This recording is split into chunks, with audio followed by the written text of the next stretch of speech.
Welcome to the Your Family Dog podcast, where we celebrate the special bond between families and their canine companions. Our goal is to help families and dogs grow up together, one episode at a time. Welcome to the Your Family Dog podcast. We're joined today by Seth Thompson, or Farmer Seth, from New Plymouth Farm, and he's going to talk to us today about his relationship with Dutch. He and Dutch, well, probably Dutch more than Seth, herd goats for his farm. And we thought this might just be a fun, interesting podcast episode for you. So I'm so glad that you reached out to us, Seth. Yeah, thank you for having me. I'm excited to chat more and talk about Dutch, and he's quite the character, and I'm excited to talk about how we herd and all that. So how did you originally get into farming and having a herd of goats? Yeah, well, I got goats, and I had some grass that they needed to eat. But the problem is that unlike cows, goats need to go inside and outside at the end of the day. Well, goats um, aren't the most compliant animals, so they so they needed someone to help encourage them to go from one place to another. And so I thought, well, I need a dog now. And so I did a bunch of research and I found that English Shepherd, that was the breed that was exactly what I needed. And so I tracked down a breeder, and he is very They're enthusiastic about his amazing. job. They are Yeah. amazing farm dogs and family dogs. Like they Yes. generally enjoy kids. They enjoy they enjoy a little bit of a quieter life, I think, than some of the herders. But yeah, they like to be involved with the family. They don't just want to work all the time. Yes. And I would say you saying like, oh, he's a character. The couple that I've gotten to work with are definitely characters. And I'm smitten. They're a Oh, really great yeah. breed. They have too much energy for me, but, Sure. and we actually, um, Christopher and we hired, the Chew crew to come and clear our property that was completely covered with privet and wisteria when we purchased it. So rented goats for Nice. 30 days That to sounds fun. clear the property because the goats needed to eat and we had food. And Christopher does not like goats, and I was enamored the whole time they were there and still miss them. How fun. Yeah. That's a great service that people are able to provide. I love it. And I think that that actually the group that we hired, they take in rescue goats a lot. So people who have like gotten goats and then realized that goats were not really their thing. Yeah. So they pay for themselves, which was really Right. great. I just loved that it was an ecologically sound way to clear the property relatively quickly, without Christopher and I unaliving ourselves with all the work because our backyard was like Fern Gully. Oh, yeah. Well, and that's actually one of the things that we are passionate about on the farm is I don't, not everyone's familiar with the term rotational grazing. But more and more people are familiar with the term regenerative agriculture, um, which is, I mean, that's what we practice. Our animals are regenerative, meaning, are they on a new pasture daily? Some people rotate their animals, but it's like, a week in between or something like that. We are rotating our animals to the next pasture, the next paddock, the very next day, which makes it perfect it's good for the goats because it's healthy. But the other thing is that it's optimal for in an environmental standpoint. It's called carbon sequestration. The grass is able to grow really high so that it can pull all that carbon down in the grass. And so we're helping build soil and um and giving Dutch a job and making soap all at the same time. So it's quite the cool thing to be a part of. So you use the milk for soap. Do you use it for anything else? We drink it ourselves. I don't sell it just because there's a lot of That becomes a regulations with whole that. thing. Yeah. But yeah, the soap, um, it's very fun. Yeah, I think our soap is excellent. So, where is loosely, you don't have to give us an address, Mhm. New Plymouth Farm? Yeah, we are in, Wisconsin, the central area of Wisconsin, so it's just a beautiful part of the country if people can see it. It's not a tourist destination, but, um, the gentle rolling hills and the pastures are just really fun to be around.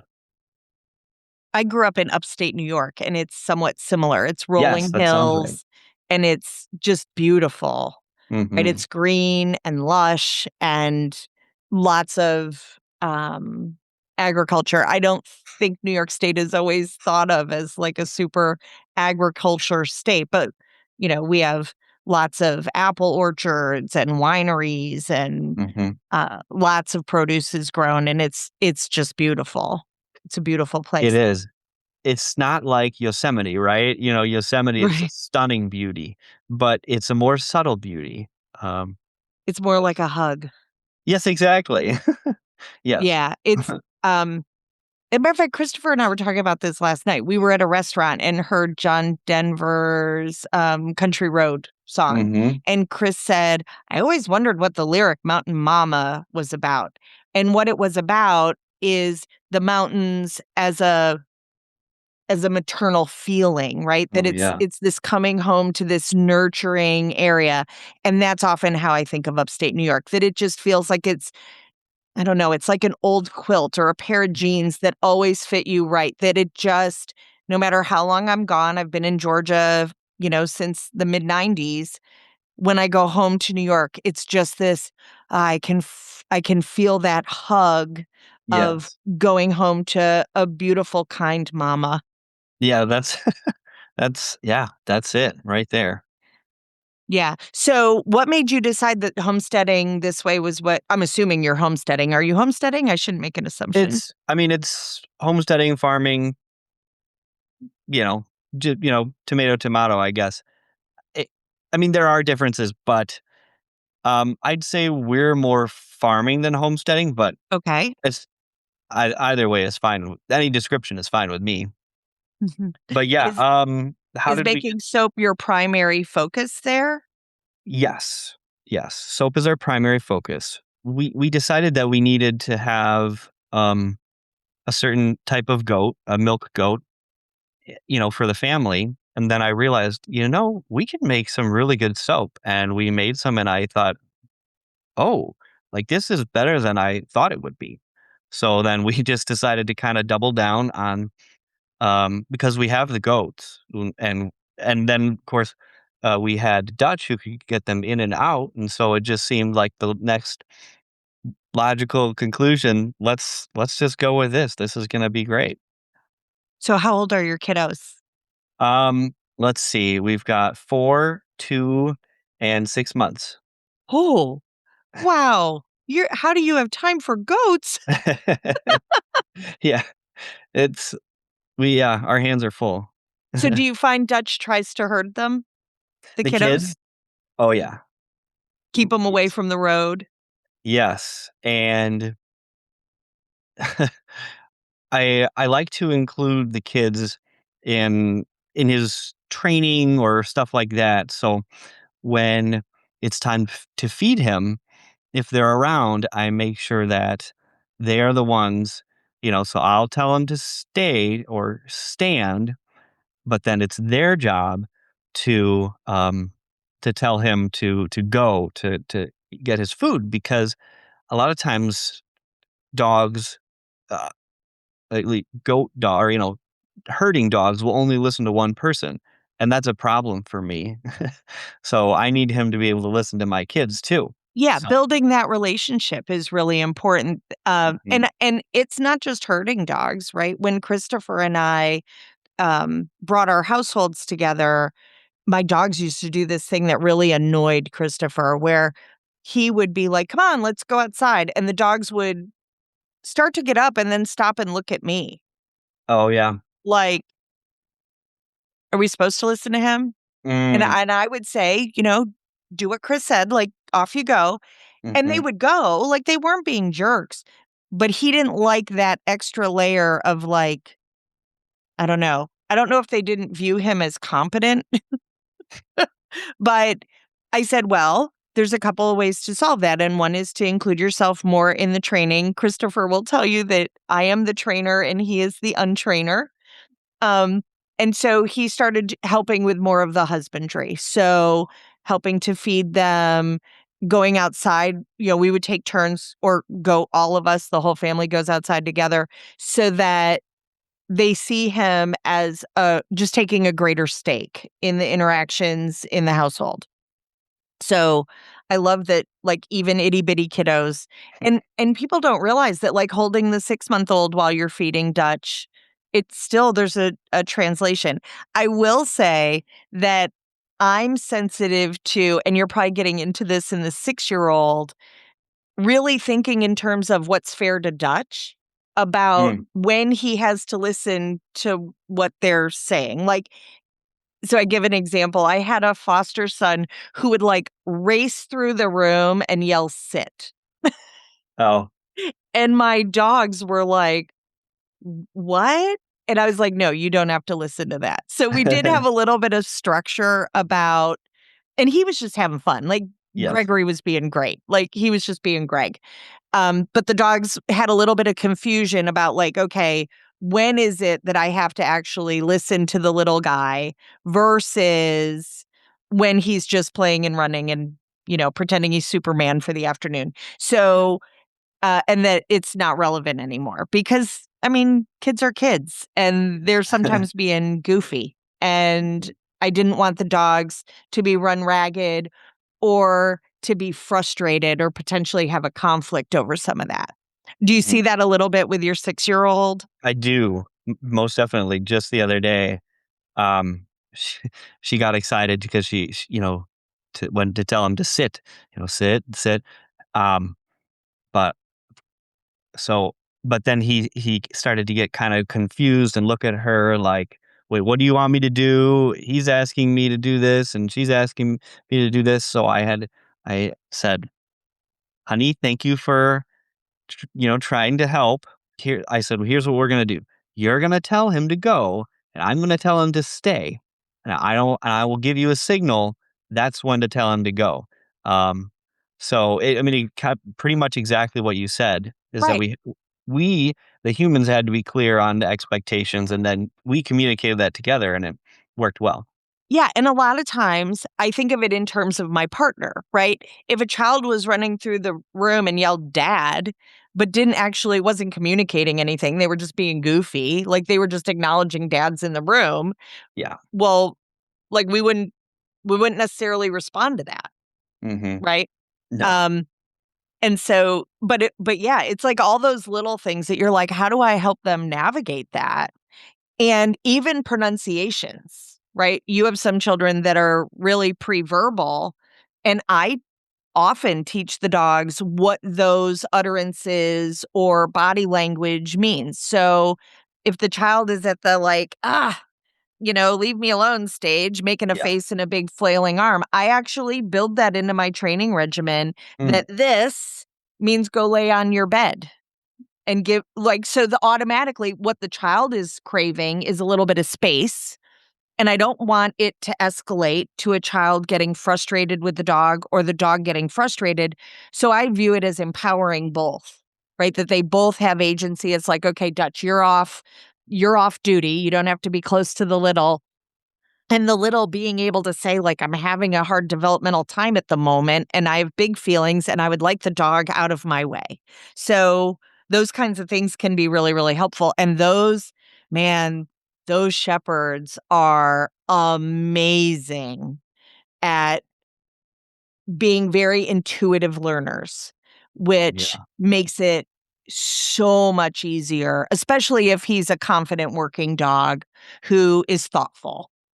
Right. I mean, they're not cookie cutters. The next one won't be exactly like Dutch, but the temperament of really paying attention and being intuitive to their family and their handler is just magical. It makes it a lot easier. Most definitely. So, what of the so how old is Dutch now? Let's see. I think he's 3 years old now. Okay, so he came in when your oldest was only 3, right? Um, well, okay, let's see Isn't here. she 6? No, she's 4. Oh, she's 4, so she was 1. So, Yeah. like, straight up toddler. He Yes. he has, like, a PhD in toddlers. Yes. So, what challenges do you see having a working dog, like, on the farm, Mhm. and maybe you don't have any, with as your children are moving through developmental stages and as Dutch is moving through developmental stages? Because that's a Mhm. little bit of a juggling act. Yeah. So, some of the major challenges are, well, okay. So, Dutch is in the herding world, is called loose-eyed. I don't know if anybody has ever heard of this, but yeah, a loose-eyed dog means that they like to get straight up with the stock. Like your border collie is a strong-eyed dog, so they will Right, or look a at hard eye you. herder. Exactly. So what that means for us is that his natural inclination is to get right up next to you, and so he's very affectionate, which is great, for, just pets and stuff like that. But But when also equally hazardous for a toddler who's learning balance. Yes, exactly. But he also can be there to help. Yes. And I've So seen lots of the shepherds do that, that they'll Mhm. sidle up, and it's almost like they know the toddler needs, like, a little bit of a helping hand. Mhm. Yeah. So, so I think that that's the main difficulty, and as well, the other thing is that when we're doing something outside and he's, elsewhere, he just wants to be a part of it. But then when he's a part of it, he's excited and, "Oh my goodness, this is so great," and so I think yeah, I and so there's a positive side to all the kind of downsides, I guess, as well. Yeah. I mean, I think I don't know. I don't generally view behaviors from my dogs as a downside the same way that Sure, I sure. that I kind of think they're communicating their wants and needs too, and just like the kids, just like my Yes, partner, and yes. figuring out how to joyfully integrate that in a safe, conflict-free way. Mhm. So, if I had a child who was tapping all the time or a child who's twirling all the time, that's just gonna inform what enrichment we're gonna provide and what games we're gonna play. And I Yes. think the same thing in terms of dogs. My guess is that just being on a farm, Dutch is his heart is probably full because he is doing exactly what he was created to do. So, Oh, yeah. how hard has it been to learn how to teach a herding dog? Yeah, it's in some ways it's easy and in some ways it's hard. It's um the easy part is that he has this amazing ability just through I don't even know how they were raised and trained throughout the generations, but the natural skill that he has is amazing, just incredible. His just natural smarts. The And difficulty and their smarts is, like, not only stock smarts, but also human smarts, right? Yes. So, the goats scattering doesn't feel good to his brain, so he should modulate how much pressure he's putting on them and how quickly he's moving and the things he's doing to communicate, like, "Hey, I'm not prey, but I am gonna move you." Yes. Like, I am gonna pressure you. Yes. Uh and also should be pretty intuitive with the family because those shepherds are really created to be family farm dogs, Mhm. Yeah. where Um, lots are one or the other. yep. Yeah. and that's part of why the breed was so appealing to me was, we get people to come to our house, right? Like family and stuff like that. And we didn't want a dog that would make them feel uncomfortable when they would come to visit. And so that's one of the other things about Dutch that's nice, or the English Shepherd as a breed that's nice, is that they're they're they'll bark and stuff to let you know you're in my territory, but Right. they're not intimidating like other guardian breeds are. So when your family comes to visit you, they're not, their first thought isn't, oh gosh, here's this dog and I don't know if I'm safe around it. It's, oh, there's Dutch. He's goofy and he just wants to love on me, but I just want to get in the house. So I have met one that's pretty sharp and does not like strangers on the Okay. property. And he actually had I love him. He's great. Like you have to earn his um him being comfortable with you, which I think is perfectly reasonable. Like I'm an interloper in his home, but he started out on a farm, and when the family retired from farming, they moved into a residential neighborhood, and that could have been a little bit of a sticky wicket for him. That could have been a really difficult transition. And so we really had to think in terms of he was aging as well, of like, okay, well, what kind of jobs can he do that it fills his heart, right? That he gets to do all the things, but also saying to him, like, no, this guardian role, like, we're not asking you to express that piece quite so large. Because on the farm, he was running off coyotes and he had a much greater protective role with the stock. And in retirement, it was like, no, those are our neighbors and they're allowed to go for a walk. Yes, I mean, whether that's that's one of the things about him is that you can tell if somebody's coming down the road because He he pays will attention. bark at them and he'll let you know somebody's coming to deliver a package now.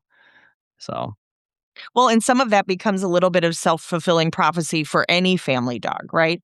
So I'm going to pick on UPS. UPS comes, dog barks, UPS runs away. The oh dog yeah. isn't thinking in terms of like, oh, Bob left off the package, which was his job, and now he's going on to the next household. And so I think actually it's probably why we don't have paper boys anymore, is I think we were feeding them to Boston Terriers when they went to collect. I know when I subbed for Tom, the kid who was the paper boy in our neighborhood, some of those dogs were scary at the door because they had Oh, rehearsals 7 days a week of somebody open the screen door, put the newspaper in, close the door, and the dogs did not think that that was funny.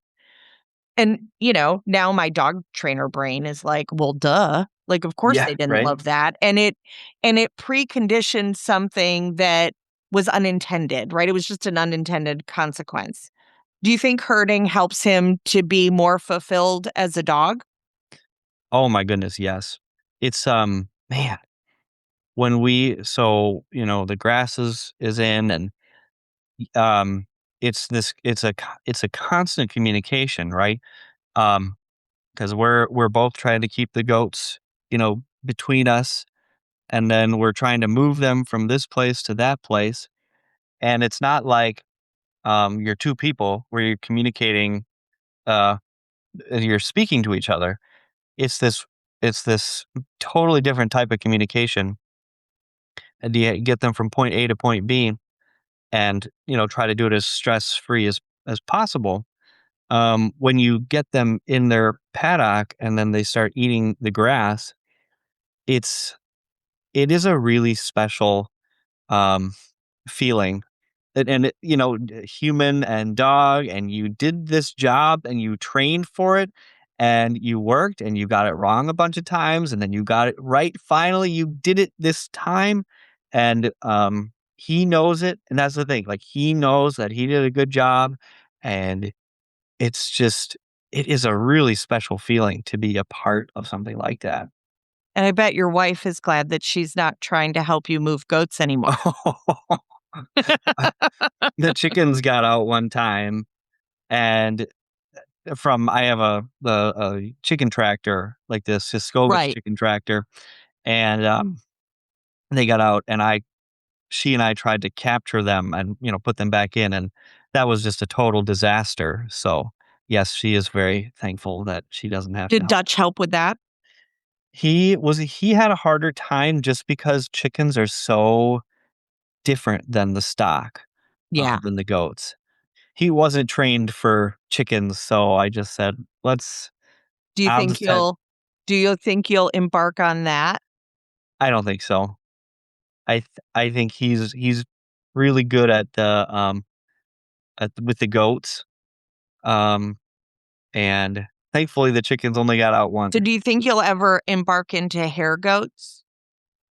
It's, um right now, I some of my, goats, they do make some hair, so I've got some set aside. I'm just waiting to kind of see what to do with it. It seems it seems cool, it seems like fun, so just looking for the right person to pawn it off on to say, "Okay, if you can have this if you wanna make something with it," but so we'll see So, down the road. yeah, so I would probably talk to whoever is in the fiber guild near you, the fiber Okay. arts, right? So, whether they're gonna spin it or they're gonna use it in artwork or to, you know, I don't know everything that's done with goat hair. That is not my forte. So, do you think Dutch appreciates both having the job of the goats, but also being a family dog, like being dual purpose? Yeah, I think he does. I think he's got us, so the word is drive. So some dogs don't work out because they don't have drive. Dutch, is he could have more drive, but he has a good amount of drive to just be excited about working. Um, yeah, I feel like he might if he were just a home dog, I think he'd be happy, but, um, he definitely does enjoy, working as well, which is really fun about him. Well, and it sounds like you enjoy working with him. Oh, yeah.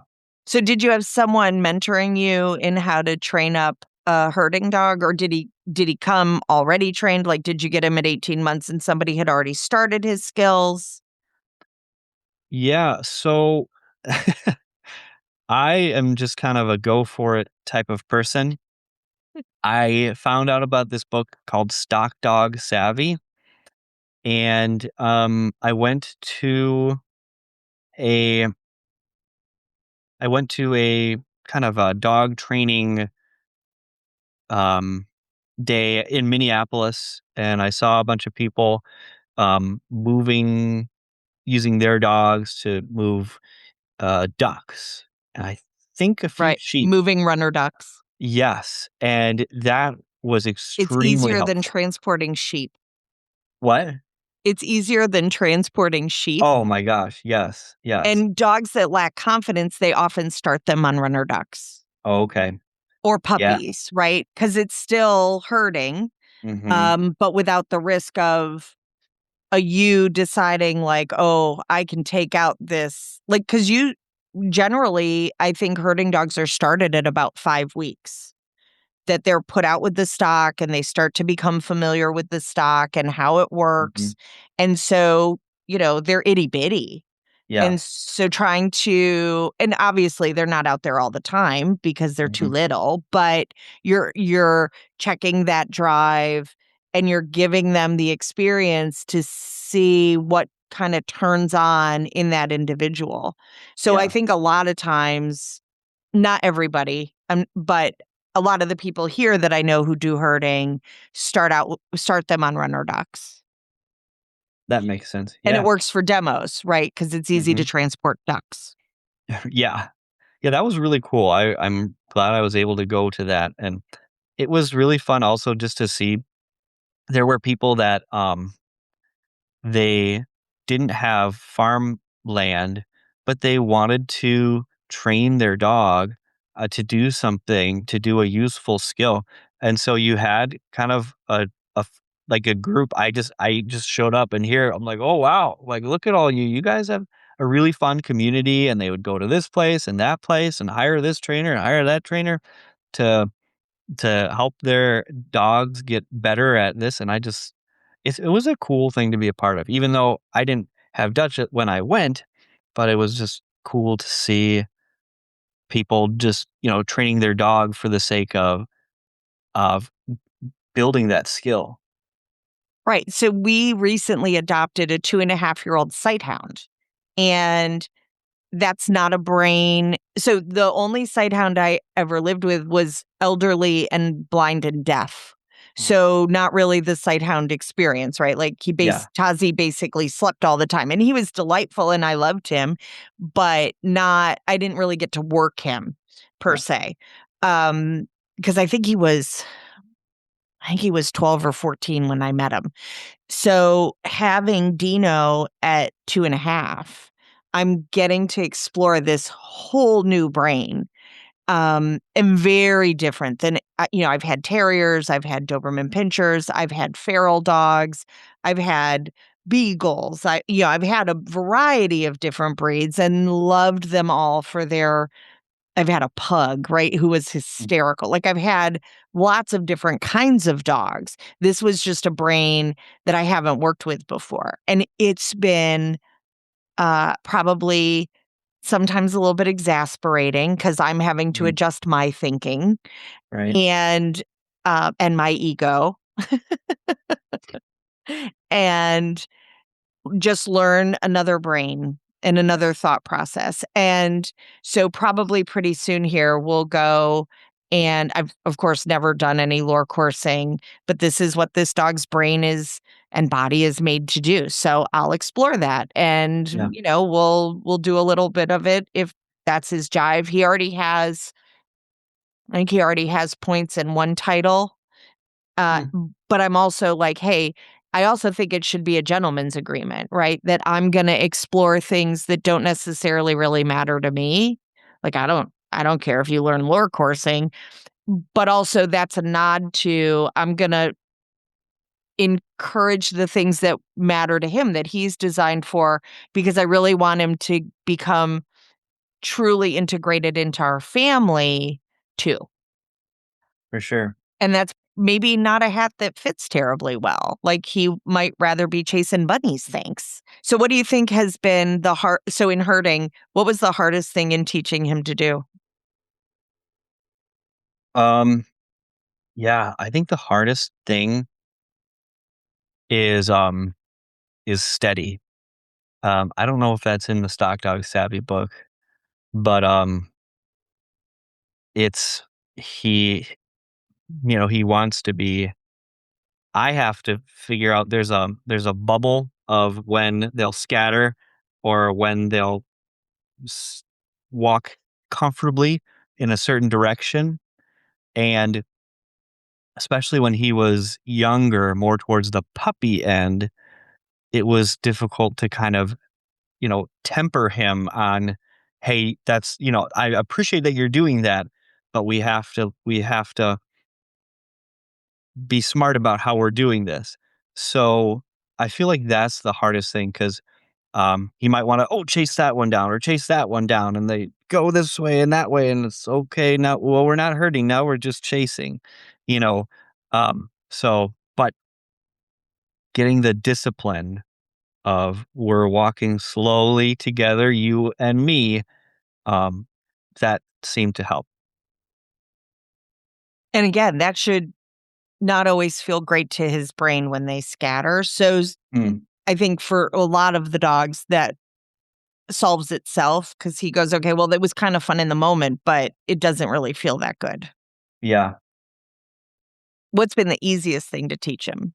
Probably well, I didn't ever have to teach him fetch. He just I threw the ball, he went and got it. Other dogs I've had were just not interested. He liked playing fetch from the get-go. Um, probably, the easiest thing is, and it's pretty amazing, is come by in a way to me is it's you wouldn't think that a dog would know left and right, but he actually knows, you know, go around this way or go around that way. Yep, It's very impressive. it is. I think that when we learn how to do something the dogs know how to do, it can be very humbling. Right? That we go, "Okay, well, maybe I'm not like, they're not as dumb as I think they are," and that's a really magical experience. So, I mean, I live in a college town, right? And there are people who do herding here, but not many.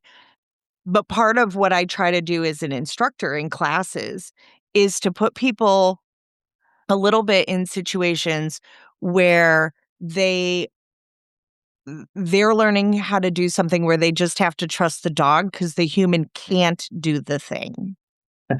So that there is a little bit of, yes, we have a certain amount of dominion over them, but they are our partners and they are our family and they have skills and talents that we don't even have a look in.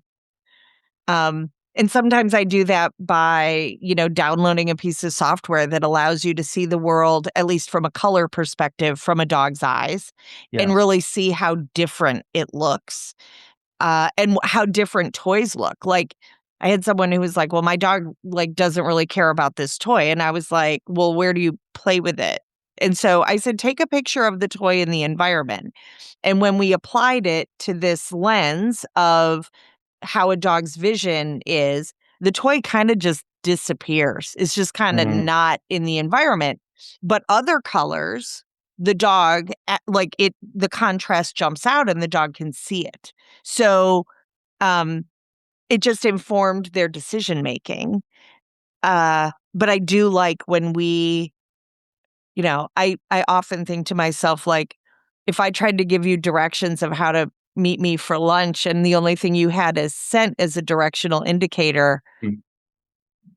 it might take you a minute Oh, yeah. to get there if you got there at all, right? So I Right? think sometimes we view ourselves as greater than because of the lens it's that whole like, of course, fish don't add up if your lens is riding a bicycle, Right? right? Yeah, that's a really that's a well put and n not something not how do I wanna say this? I cannot emphasize that enough is what I'm saying, because I personally cannot move the goats. I cannot. Only Dutch can. And if because they're scared of him, and with me, I can try to push them this way or that way, but I don't do it as well as he does, and there's no way I could get them all out there. So I am reliant on him to to get them out there. And it is in one sense you could say it's humbling because I need you, dude. I need you to do this. Right, Um, and you have to do your part because you can mess him up. Like, yeah. you can get it wrong, Yes. Oh, and then he's frustrated, right? yes. Like, you can make mistakes too that then Oh, yeah. really frustrate a dog who's like, "Okay, dude, I've been running my tail off, getting Gertrude the goat who didn't wanna go this direction. Today, she only wants to go west, and we're trying to get her to go east.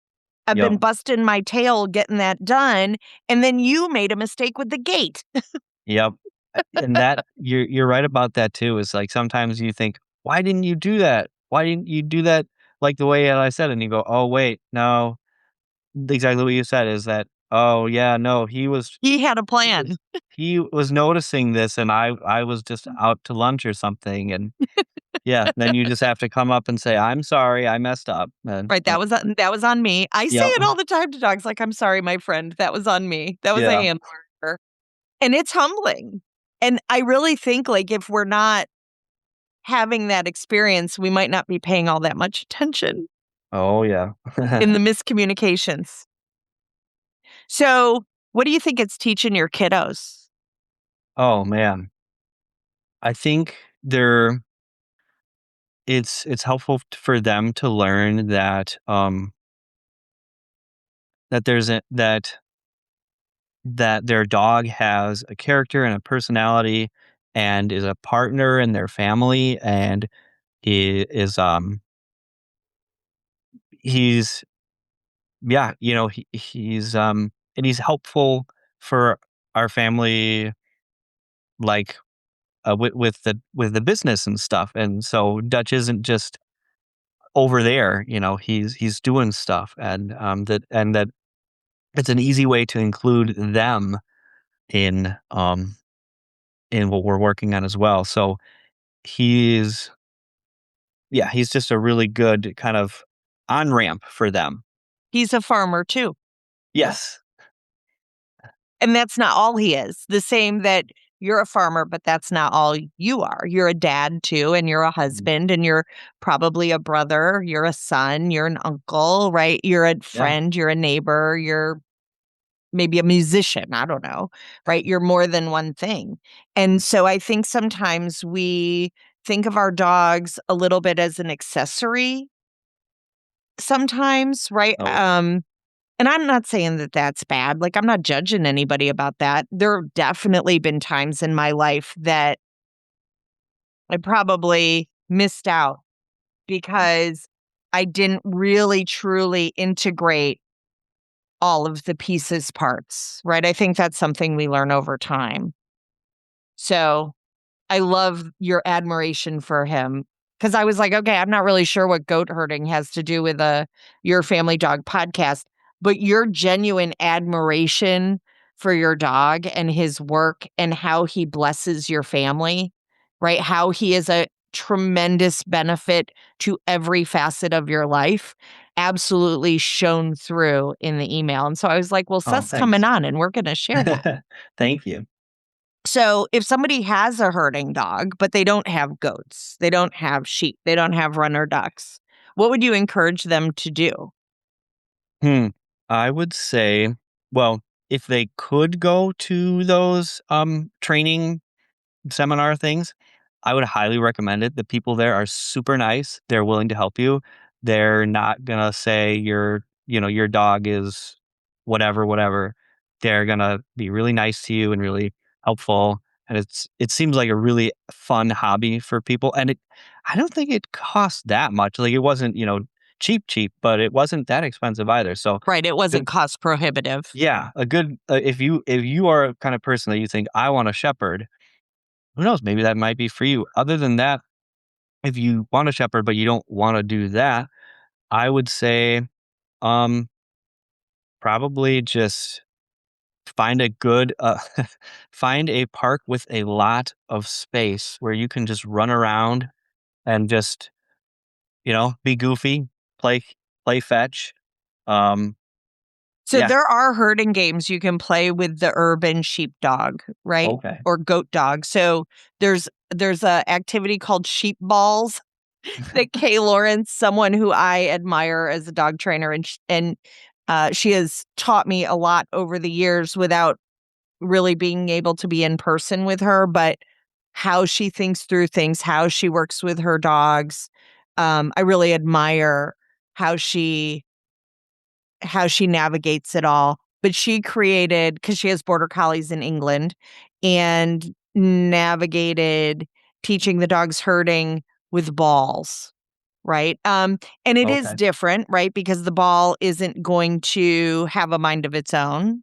Sure. Um, and then there's someone in Canada on the West Coast that I've had Emily on the podcast, and she too specializes in herding dogs living in urban environments and really recognizing that a lot of the things that families view as a problem are instinct left undeveloped and unharnessed, and that the dogs really need those things expressed in order to truly genuinely be themselves and to be amazing members of a household and a Yeah. family.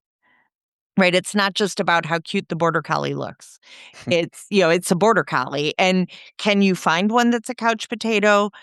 Maybe, but it's going to try to herd your kids if Correct. it doesn't understand that part of the world. And one of my favorite things is to watch herding instinct testing, where they take a dog that has never been around stock and really let them explore what that is and watch that brain really settle into, this is what I was meant to do.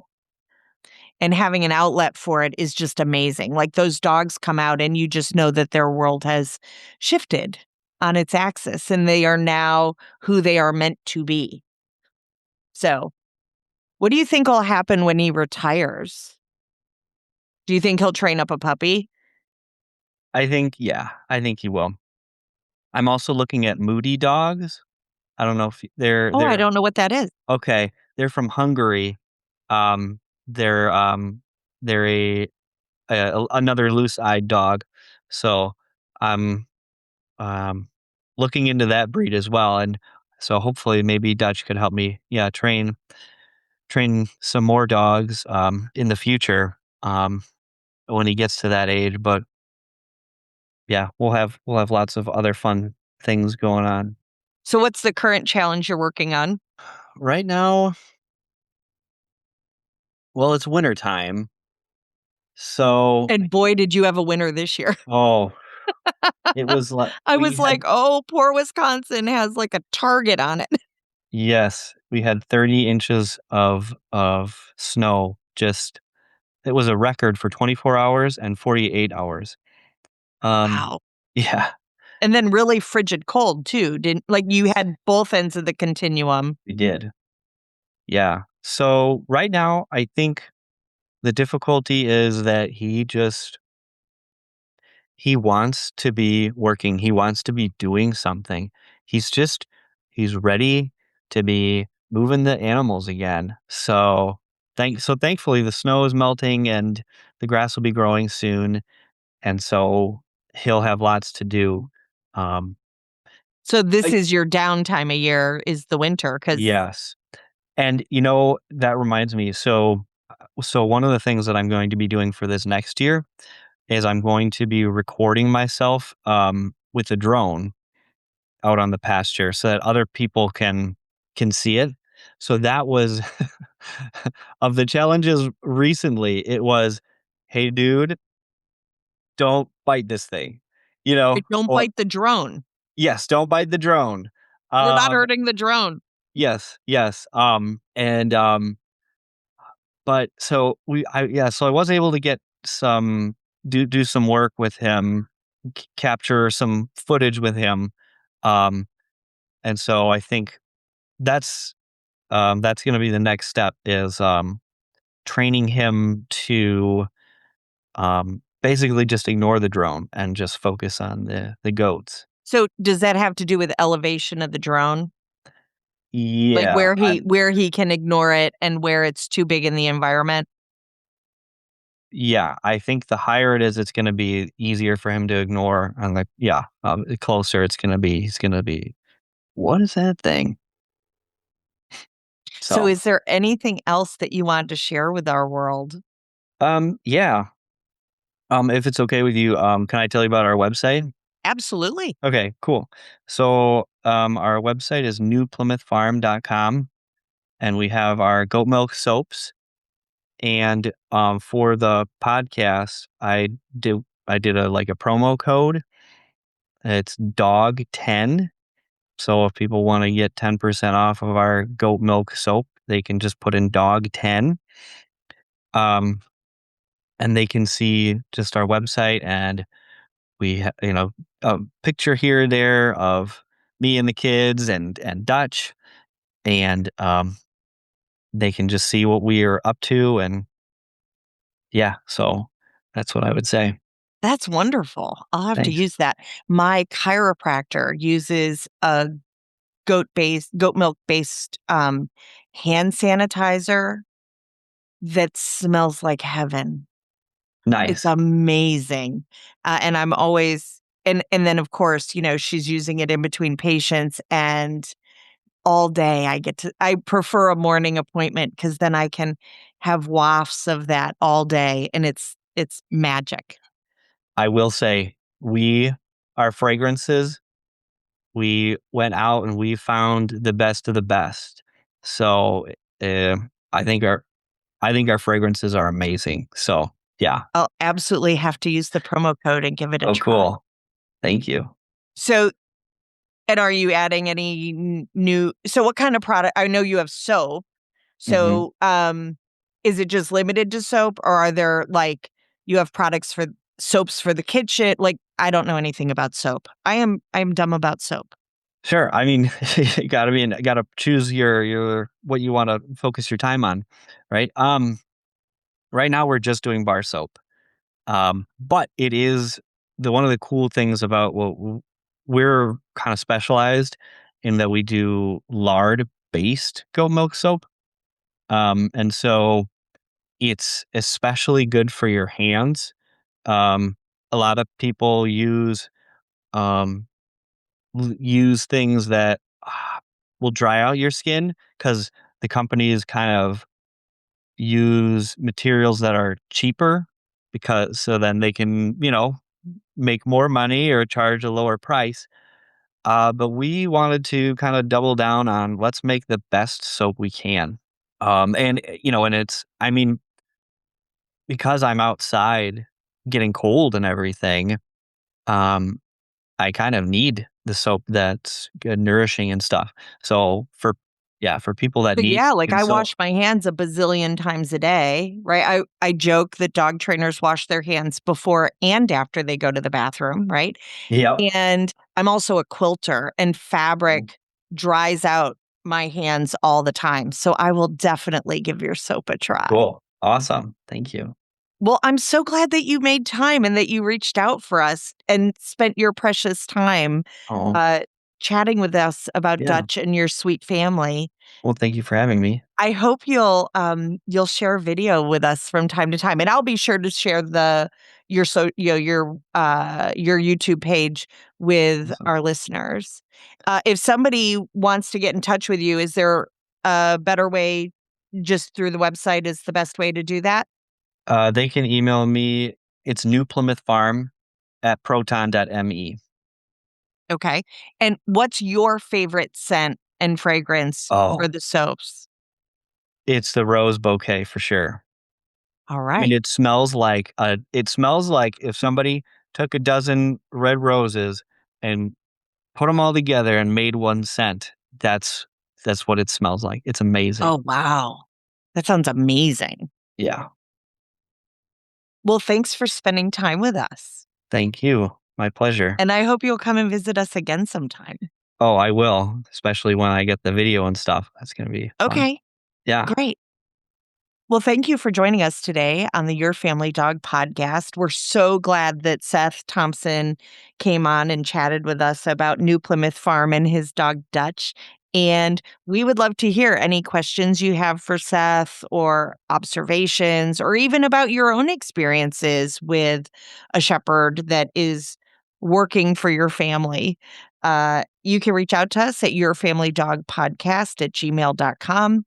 Please like and share the video. Please help us, hit the subscribe button, give us a rating, reach out to us. We want to produce information that's helpful to your family and that you and your kids can enjoy and can just make life easier and less messy. We'll see you next time. That's it for today's episode. Thank you so much for spending part of your precious day with us. If you enjoyed the show, be sure to follow, rate, subscribe so that you never miss an episode. We'd love to hear from you. Connect with us on social media or email us at yourfamilydogpodcast@gmail.com. We'll see you soon.